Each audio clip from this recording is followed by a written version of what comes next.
ada yang tidak dapat nilai. Dan mudah-mudahan kita semua termasuk kategori orang-orang yang lulus dan mendapatkan predikat yang baik. Ibadah Allah jamaah Jumat yang dimuliakan Allah. Di penghujung Ramadan, ketika baginda Rasulullah SAW menaiki mimbar untuk menyampaikan khutbah Idul Fitri. Di langkah pertama beliau menaiki tangga mimbar, beliau mengucapkan amin. Di langkah kedua mengucapkan amin. Di langkah yang ketiga pun mengucapkan amin. Maka selesai sholat, para sahabat bertanya, ya Rasul, tidak seperti biasanya ketika kau menaiki mimbar kau mengucapkan amin sampai 3 kali. Ada apa gerangannya Rasul? Maka kemudian baginda Rasul menjawab kepada para sahabat, wahai sahabat-sahabatku, ketika tadi kakiku melangkahkan menaiki tangga-tangga mimbar, tiba-tiba malaikat Jibril datang menghampiriku dan berkata di telingaku dengan 3 ucapan, dan aku pun mengaminkan ucapan malaikat Jibril. Ucapan malaikat Jibril yang pertama adalah syahidun abdul adraka Ramadan fansalakha minhu falam yughfar lahu. Sungguh amat celaka dan rugi besar orang-orang yang oleh Allah diberikan peluang dan kesempatan berjumpa dengan bulan Ramadan, fansalakha, dan bulan Ramadan berakhir, selesai, akan tetapi orang tersebut tidak mendapatkan maghfirah, ampunan dari Allah Subhanahu wa Ta'ala.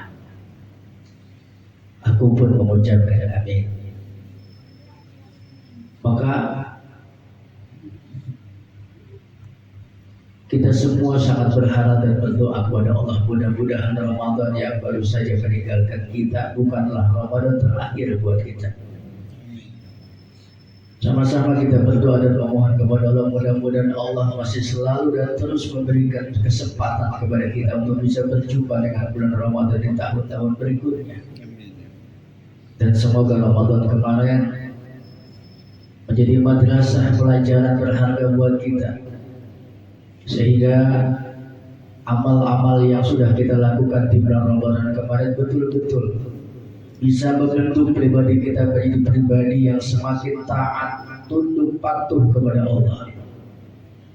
Dan Ramadan kemarin kita jadikan bekal untuk mengisi hari-hari kita di 11 bulan berikutnya. Orang yang berhasil melaksanakan madrasah Ramadan, ciri-cirinya tidak lain dan tidak bukan adalah ia minimal bisa mempertahankan gairah semangat ibadah di bulan Ramadan. Kalau di bulan Ramadan kemarin kita takut membaca Al-Quran, maka keluar Ramadan semangat membaca Al-Quran itu masih terus kita lanjutkan, dan seterusnya dan seterusnya. Yang kedua, malaikat Jibril berkata, syaqiyun man adraka walidahi aw ahadihima fala yudkhilahul jannah. Celaka dan sungguh amat sangat rugi besar seorang anak atau seseorang yang ia oleh Allah di alam dunia ini diberikan kesempatan dan peluang berjumpa dengan kedua orang tuanya, tapi keberadaan kedua orang tuanya di alam dunia ini tidak bisa menyebabkan dia masuk ke dalam surganya Allah Subhanahu wa Ta'ala. Ibadah Allah jamaah Jumat yang dimuliakan Allah. Meskipun kita sholat malam tiap hari, meskipun sedekah kita berani,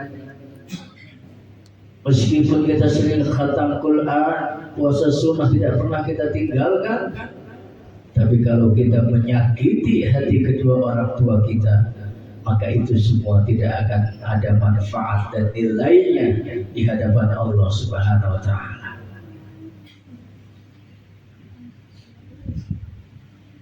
Sayyidina Umar bin Khattab pernah bertanya kepada baginda Rasul, ya Rasul, aku sadar aku tidak mungkin bisa melihat wujud Allah di alam dunia ini. Aku sadar aku tidak akan mungkin bisa melihat wujud Allah di muka bumi ini, ya Rasul. Tapi aku ingin tahu, ya Rasul, apakah Allah ridho kepadaku? apakah Allah tersenyum kepadaku? Bagaimana caranya ya Rasul? Aku ingin tahu apakah Allah tersenyum kepadaku. Maka baginda Rasulullah Sallallahu Alaihi Wasallam pun menjawab, kalau kau ingin tahu apakah Allah tersenyum atau tidak kepadamu, maka lihatlah kedua orang tuamu, apakah mereka tersenyum kepadamu. Kalau ibu bapakmu tersenyum kepadamu, maka Allah pun akan tersenyum kepadamu. Karenanya pantas kalau kemudian Nabi mengatakan ridallah fi ridal waladain wa sukhtuhu ma fi sukhtihima. Ridhonya Allah akan sangat amat bergantung kepada ridho dan bahagianya kedua orang tua kita, dan murkanya Allah pun akan sangat bergantung bagaimana tidak ridho dan marahnya ibu bapak kita kepada kita. Ibadallah, sidang sholat Jumat yang dimuliakan Allah Subhanahu wa taala. Di alam dunia ini manfaatkan keberadaan mereka, bahagiakan mereka, buat mereka tersenyum, karena kunci surga kita anak-anaknya ada di tangan orang tua kita. Dosa apapun yang dilakukan oleh hamba-hamba Allah, kata Nabi, semua nanti siksanya akan diberikan oleh Allah di akhirat. Hanya satu dosa, illa uquqal walidain, kecuali dosa durhaka kepada kedua orang tua. Fa innahu yu'adzibuhu fil hayati dunya qabla al-mamat. Dosa kepada kedua orang tua, azabnya, siksanya dipercepat di alam dunia sebelum mereka meninggal dunia. Ibadallah, sidang sholat Jumat.